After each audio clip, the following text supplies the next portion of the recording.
Well, I'm joined by three very important people. I'm joined by Jim Croxton, Steve Llyoid and Gordon Moir of BIGGA.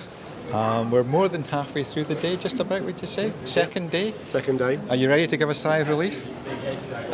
Not quite. Tomorrow, Thursday's always an interesting day, as you know.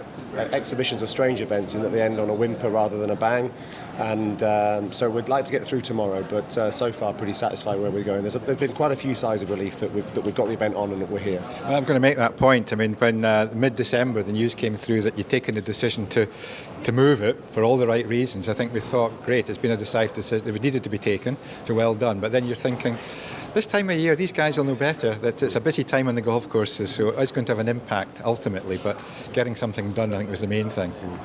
Yeah, we probably lost around 10% of our exhibitor space, and we've lost a chunk of our visitor base, but we're really pleased with what has happened. So many exhibitors have supported us, the numbers have been good, the atmosphere has been good, and the feedback so far from our exhibitors is pretty decent.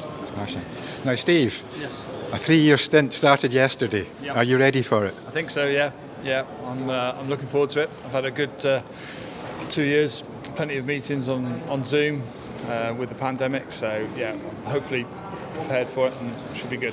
What are your aims, your goals, your objectives for the next while? I mean, it's maybe a bad question to ask when you've only 1 day at it, but what do you hope to achieve in your time in office? I think it's just generally trying to help raise our profile within the industry and get the messages out beyond our membership.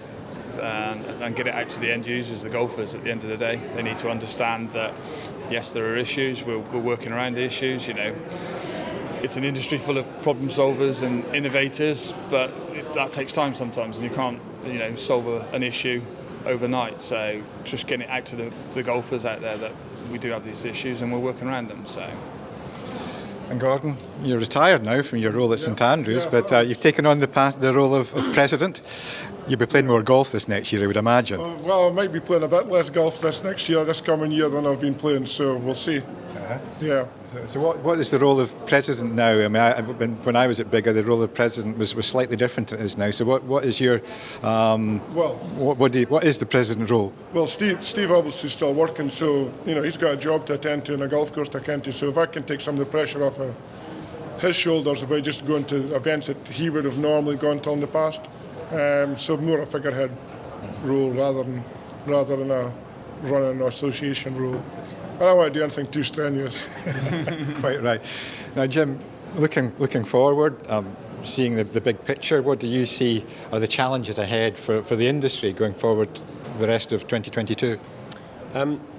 Our side of the industry is critical to the sport, and our side of the industry, I would say, is facing more challenges currently than any other side of the sport.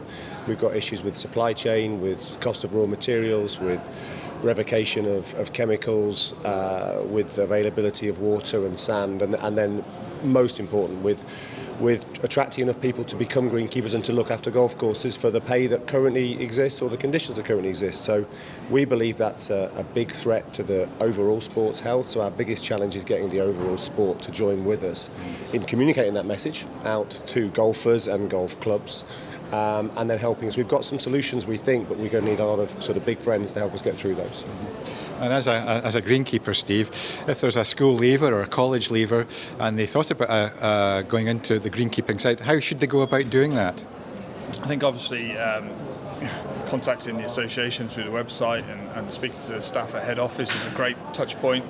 Obviously, there's a number of colleges out there that offers college courses, but even speak to a local golf club. Sometimes it's easy to just go in. At the end of the day, it's an industry. We are looking for staff. The plus side of a pandemic and golf is on a bit of a boom at the moment. There are golf clubs looking for more staff, not just fill in numbers, but actually additional staff. So it's a good time to join the industry, and hopefully, if we can get our messaging right and drive things forward, it will become a better and better place to work. So wonderful. Well, thank you very much for giving me a little bit of your time. You're busy men, busy week.